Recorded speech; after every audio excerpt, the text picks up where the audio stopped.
لماذا أحتاج إلى أن أقتل إذا أردت مغادرة الإسلام؟ يا لك من أب قاس جدا.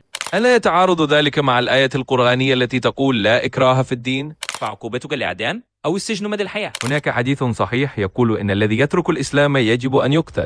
دع ابنك يقفز. قال أنا سوبرمان. سوبرمان يقفز ولن يموت. لأني أفضل أن أصفعه معارضا له بدلا من أن يموت. ولكن لا يمكن فعل ذلك لشخص آخر ليس مواطن في هذا البلد.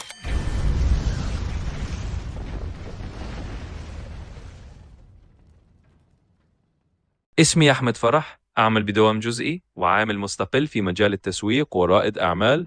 لدي سؤالان بسيطان. سؤالي هو: عندما أشارك في الحوار بين الأديان في مناقشاتي مع أصدقائي غير المسلمين، أتعرض إلى سؤالين صعبين ولا أستطيع الإجابة عليهما، وربما يمكنك مساعدتي. هناك حديث صحيح يقول إن الذي يترك الإسلام يجب أن يقتل. ألا يتعارض ذلك مع الآية القرآنية التي تقول لا إكراه في الدين؟ فكيف التوافق بين ذلك؟ شكرا لك. لقد طرح الأخ سؤالا أن هناك حديثا صحيحا يقول إن من يتركون الإسلام يجب قتلهم، وفي نفس الوقت هناك آية في سورة البقرة، الآية رقم 256، تقول لا إكراه في الدين. أليس هناك تناقض؟ عندما يقول الله في القرآن لا إكراه في الدين، يعني أنه لا يمكنك إجبار أي شخص على قبول الإسلام بحد السيف. لا أستطيع أن أخذ مسدسا وأقول لأي شخص أقبل الإسلام. لا يمكنك نشر الإسلام بحد السيف. إذا لا يمكنك إجبار أحد على قبول الإسلام، وهذا صحيح. لذا إذا أجبرت أي شخص على قبول الإسلام فهو حرام. والسؤال الآخر أنه بمجرد قبولك الإسلام فإنك وافقت على اتباع القواعد وأسس الدين. هناك فرق بين الاثنين. لا يمكنك إجبار أي شخص على قبول الإسلام، وهذا ليس مسموحا به. ولكن من يقبل الدين فهو مسلم ثم يترك الدين بعد الإسلام، فهو يتغير من الطريق الصحيح إلى الطريق الخطأ، وهذا لا يسمح به في الإسلام. لماذا لا يسمح الإسلام بذلك؟ لا يريد أن يتحول الشخص من جيد إلى سيء. الإسلام يوافق على أنه لا يمكنك إجبار أي شخص على قبول الإسلام، ولكن بمجرد أن تقبل الإسلام يجب عليك الالتزام بتعليم الإسلام. هذه هي القاعدة التي يجب عليك اتباعها. على سبيل المثال، لا يمكن لأحد أن يفرض عليك الانضمام إلى المدرسة. هل يمكن لأحد أن يجبرك؟ ولكن بمجرد انضمامك إلى المدرسة فهل عليك ارتداء الزي الرسمي؟ نعم. هل يجب عليك احترام المعلم أم لا؟ نعم. ويجب عليك الحضور للامتحان أم لا؟ نعم. وإذا فعلت شيئا سيئا فسوف ترسب، صحيح؟ 100%. الآن تقول لماذا ترسبوني؟ والرد: نحن لم نجبرك على الانضمام، ولكن أنت قبلت ولم تتبع القواعد، وأنت أيضا اقتبست نصف الآية لا إكراه في الدين فقط.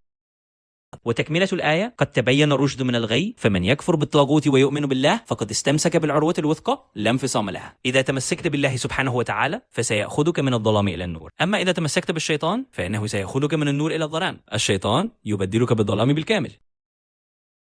لذا لا يوجد إكراه لأي شخص لاتباع الإسلام، ولا يمكنك إجبار أحد على قبوله. ولكن بمجرد الدخول في الإسلام لا يمكنك الخروج متى شئت، بل عليك أن تتبع قواعد وأنظمة الدين. ونحن لا نريد لأحد أن يقلل من قيمة نفسه بالخروج عن الدين، وهذا ما أتفق معه منطقيا. فالذي نؤمن به لا ينبغي لأحد أن يقلل من قيمة نفسه. لذا هذا هو السبب في وجود القواعد التي وضعها الله سبحانه وتعالى. أتمنى أن يكون هذا جوابا على السؤال. ولكن لماذا يجب أن أعاقب؟ لماذا أحتاج إلى أن أقتل إذا أردت مغادرة الإسلام؟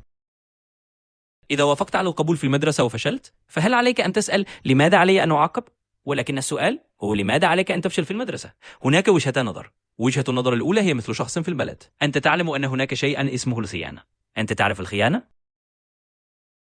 الخيانة تعني أنك تبيع أسرار البلاد للعدو، وإذا فعلت ذلك في معظم البلدان فعقوبتك الإعدام أو السجن مدى الحياة. إذن أنت لا تستطيع أن تقول لماذا العقوبة؟ لماذا الدولة تحكم علي بالإعدام؟ لماذا إذن ترتكب هذا الخطأ؟ هل يمكنك الجدال؟ وإذا أصررت على فعل ذلك تريد أن تبيع وتقول لماذا هذه العقوبة؟ الجواب: هذا قانون البلد. ولكن لا يمكن فعل ذلك لشخص آخر ليس مواطن في هذا البلد. أفهمت؟ هذه إذن قواعد البلد. إنهم منطقيون، وهذا لمساعدة الشخص على البقاء في الطريق المستقيم. وكذلك يريد الله أن يدخل الإنسان الجنة، وهذا هو السبب في أن هذه العقوبة هي الردع حتى يبقى المسلم على الطريق المستقيم. هؤلاء الأشخاص لو أنهم عرفوا ما هو جمال الإسلام سيعرفون أنه منطقي. أنا أسألك سؤالا: لو أن ابنك يريد القفز من مبنى مكون من 10 طوابق مثل سوبرمان، هل ستسمح له؟ لا. لماذا إذن ستمنعه؟ لكن هذا يتعارض مع الحرية. دع ابنك يقفز. قال أنا سوبرمان. سوبرمان يقفز ولن يموت. ماذا ستفعل؟ أتسمح له بالقفز؟ لا. لماذا؟ يا لك من أب قاس جدا. وربما تصفعه أيضا. نعم. لماذا تريد صفعه؟ لأني أفضل أن أصفعه معارضا له بدلا من أن يموت. هنا أيضا من الأفضل أن تموت بدلا من أن تموت وتذهب إلى الجحيم. هل فهمت؟ إن خرجت من الإسلام ستذهب إلى الجحيم، لذلك لا نفعل ذلك. إن الله يريد أن يذهب المسلمون إلى الجنة. آمل أن يكون هذا جوابا للسؤال.